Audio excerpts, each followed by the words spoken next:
Good morning, everyone. Thank you for being here. I want to talk to you about something that should concern every person who cares about international law, economic justice, and the future of American foreign policy. Just recently, U.S. forces intercepted a mega-tanker near Venezuelan waters. Now, you might ask yourself, what gives any nation the right to stop a commercial vessel in international waters? What exactly is going on here? And more importantly, what is the Trump administration planning with this aggressive power move? Let me be very clear from the outset. This isn't just about one tanker. This isn't just about Venezuela. This is about a pattern, a strategy, and an ideology that has dominated American foreign policy for decades. And under the current administration, we're seeing this approach reach new levels of brazenness. So let's unpack this together, because the mainstream media won't give you the full picture. They never do. First, let's establish the facts. The interception of this mega-tanker is part of what Washington calls maximum pressure on Venezuela. The Trump administration, following in the footsteps of previous administrations, has made it clear that it wants regime change in Caracas. They don't like the government there. They don't like its economic policies. They don't like its independence from American dictates.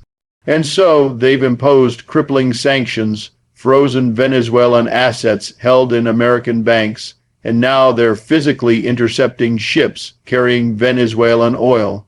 Ask yourself this: when did the United States become the world's police force? When did we grant ourselves the authority to determine which governments are legitimate and which aren't? Here's what they don't want you to understand. Venezuela sits on the largest proven oil reserves in the world. Let that sink in for a moment. The largest, more than Saudi Arabia, more than Russia, more than the United States. And for years, successive U.S.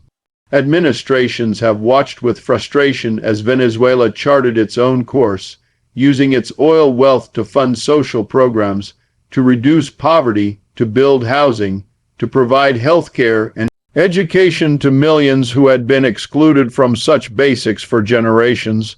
Now, you can disagree with how Venezuela has managed its economy. You can point to mistakes, to corruption, to mismanagement. But here's what you cannot do. You cannot pretend that American intervention is motivated by concern for the Venezuelan people. Let me tell you what's really happening here. The interception of this tanker is economic warfare. It's designed to strangle Venezuela's economy, to prevent it from selling its oil, to cut off its revenue streams, and to create such economic chaos and suffering that the Venezuelan people will rise up and overthrow their government. That's the strategy. That's always been the strategy. We've seen it before in Chile in 1973. We've seen it in Nicaragua in the 1980s. We've seen it in Iraq, in Libya, in Syria. The playbook never changes. Sanctions, isolation, demonization, and then, if all else fails, direct military intervention. But here's the hook that should grab your attention. This isn't working. Despite years of sanctions, despite the seizure of Venezuelan assets, despite the interception of tankers and the diplomatic isolation, the Venezuelan government remains in power. The people, despite their suffering, have not risen up to install a government more amenable to Washington's interests. So what does the Trump administration do? It escalates, it becomes more aggressive, it takes more extreme measures. And that, my friends, is when things become truly dangerous. Now, let's talk about what Trump is planning, because this tanker interception is a signal. It's a message. It's a demonstration of power. Trump has made it abundantly clear throughout his political career that he believes in American dominance. He believes in using American military and economic might to bend the world to his will. He's not interested in diplomacy. He's not interested in negotiation. He's not interested in respecting the sovereignty of other nations. He wants compliance, and he wants it now. The interception of this tanker is Trump flexing American military muscle, showing Venezuela and the rest of the world that the United States can and will interfere with international commerce whenever it sees fit. But there's a deeper economic dimension here that we need to understand. The American empire, and let's call it what it is, has long depended on controlling global oil markets. The petrodollar system, whereby oil is traded primarily in U.S. dollars, has been a cornerstone of American economic power since the 1970s. It allows the United States to print dollars that the rest of the world needs to buy oil. It gives Washington enormous leverage over the global economy. Countries that try to sell oil in other currencies, countries that try to operate outside this system, quickly find themselves in Washington's crosshairs. Saddam Hussein tried it, Muammar Gaddafi tried it. And now Venezuela, along with its allies like Russia, China, and Iran, is trying to create alternative economic arrangements that don't depend on American approval or American currency. This is what terrifies the foreign policy establishment in Washington. It's not really about democracy. It's not really about human rights. It's about maintaining American economic hegemony. It's about ensuring that the rest of the world remains dependent on American-controlled financial systems. The interception of this mega-tanker is a warning to anyone who dares to challenge that system. It's Trump saying, if you try to operate outside our rules, we will stop you by force if necessary. Now, I want you to think about the implications of this for a moment. We live in a world where international law is supposed to mean something. We have treaties, conventions, agreements that are supposed to govern how nations interact with each other. The United Nations Charter, which the United States helped to write and ratify, explicitly prohibits the use of force or the threat of force in international relations except in cases of self-defense or with Security Council authorization. Intercepting another country's commercial vessels in international waters is a violation of these principles. It's piracy dressed up in the language of national security. But because the United States has the military power to do it, and because American media largely cheers on these actions or ignores them altogether, we've normalized behavior that, if any other country engaged in it, we would rightly condemn as international gangsterism. Here's another hook for you. This aggressive posture toward Venezuela is also about domestic American politics. Trump knows that appearing tough on socialist governments plays well with his base. He can point to Venezuela and say, see what socialism does. See the poverty, the inflation, the chaos. That's what the Democrats want for America. Never mind that Venezuela's problems are multifaceted and have as much to do with corruption, mismanagement, and yes, American sanctions, as they do with any particular economic ideology. Never mind that the Nordic countries, which combine market economies with strong social safety nets, consistently rank among the happiest, healthiest, and most prosperous nations on earth. Trump needs a bogeyman, and Venezuela serves that purpose perfectly. The tanker interception is as much about sending a message to American voters as it is about pressuring the Venezuelan government. But let's look at the bigger picture here. What Trump is planning, what his administration has been working toward, is a reassertion of the Monroe Doctrine, that 19th century American foreign policy position that essentially declared Latin America to be within the United States sphere of influence. Washington has always viewed Latin America as its backyard, a region where American corporations should have free rein and where governments should defer to American interests. When Latin American countries elect leaders who prioritize their own people's needs over American corporate profits, when they nationalize resources, When they implement land reform or progressive taxation, Washington cries foul and works to undermine them. This is not ancient history. This is the consistent pattern of U.S. foreign policy in our hemisphere for over a century. The Trump administration, with hardliners like Elliott Abrams, a man who was convicted for his role in the Iran-Contra scandal and who has supported death squads in Central America, leading Venezuela policy, has made regime change in Venezuela a priority.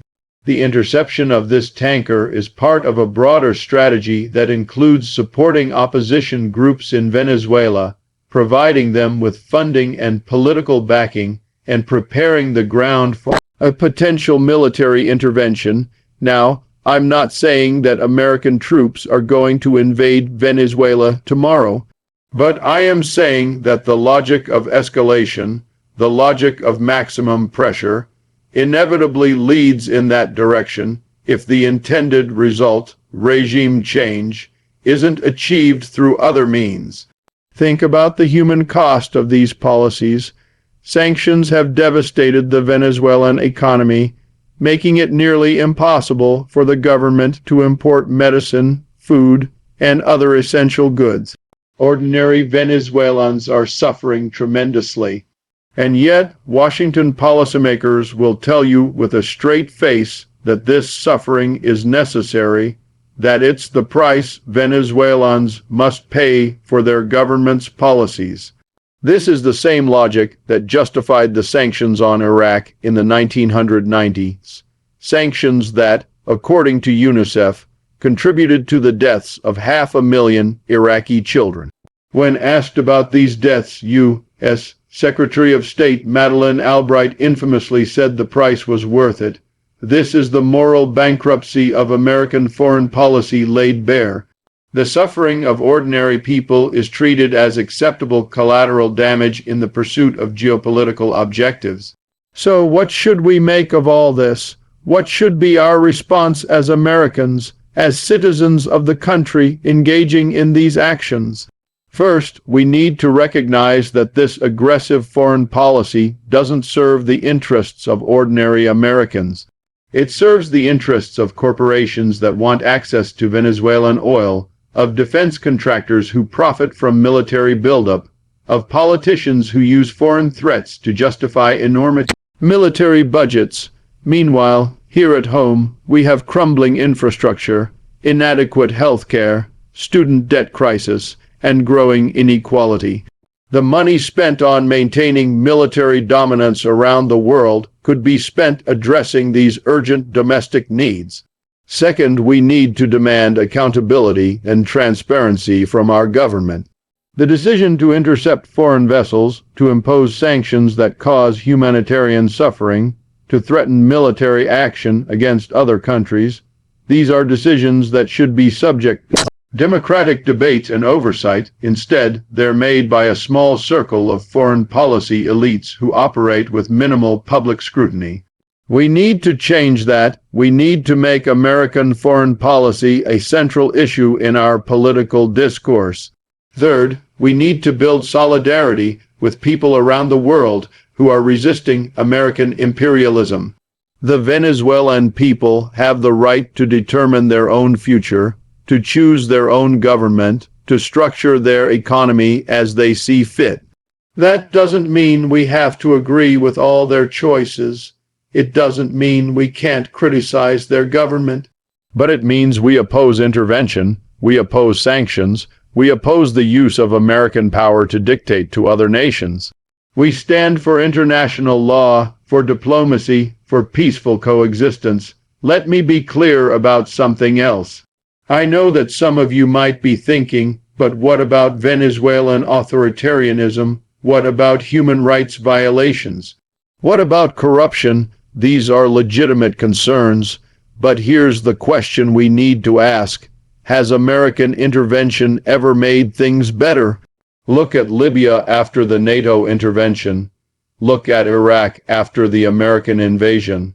Look at the countries where the United States has supported regime change. Are people better off? Is there more democracy, more freedom, more prosperity, or is there chaos, violence, and suffering? The historical record is unambiguous. American intervention, whether through sanctions, covert operations, or military force, has consistently made things worse for ordinary people. The interception of this mega-tanker near Venezuela is a warning sign. It's a sign that the Trump administration is willing to escalate, to take increasingly aggressive actions, to risk international conflict in pursuit of its objectives. We've seen this pattern before, and we know where it leads. It leads to war, to destruction, to the loss of countless lives. And for what? So that American corporations can have better access to Venezuelan oil, so that Washington can install a more compliant government in Caracas, so that Trump can appear tough on television. I want to leave you with this final thought. The question we face isn't just about Venezuela. It's about what kind of country we want America to be. Do we want to be a nation that respects international law and the sovereignty of other nations? Or do we want to be an empire that uses its military might to dominate the world? Do we want a foreign policy based on diplomacy and cooperation, or one based on threats and coercion? Do we want to spend our resources on healthcare, education, and infrastructure at home, or on maintaining military bases and fighting endless wars abroad? These are the fundamental questions of our time, and the interception of that tanker near Venezuela brings them into sharp focus. The Trump administration's actions toward Venezuela are not isolated incidents. They're part of a broader pattern of American imperialism that has caused immense suffering around the world and drained resources that could be used to improve the lives of Americans. It's time for us to demand better. It's time for us to say that we want a foreign policy based on peace, on justice, on respect for human rights and international law. It's time for us to reject the logic of empire and embrace the principles of solidarity and cooperation. Thank you for listening. Thank you for caring about these issues. And thank you for being willing to think critically about what our government is doing in our name. The future depends on citizens like you who are informed, engaged, and committed to building a better world. Together, we can challenge the power structures that perpetuate war and inequality. Together, we can demand a foreign policy that truly serves the interests of all people, not just the wealthy and powerful.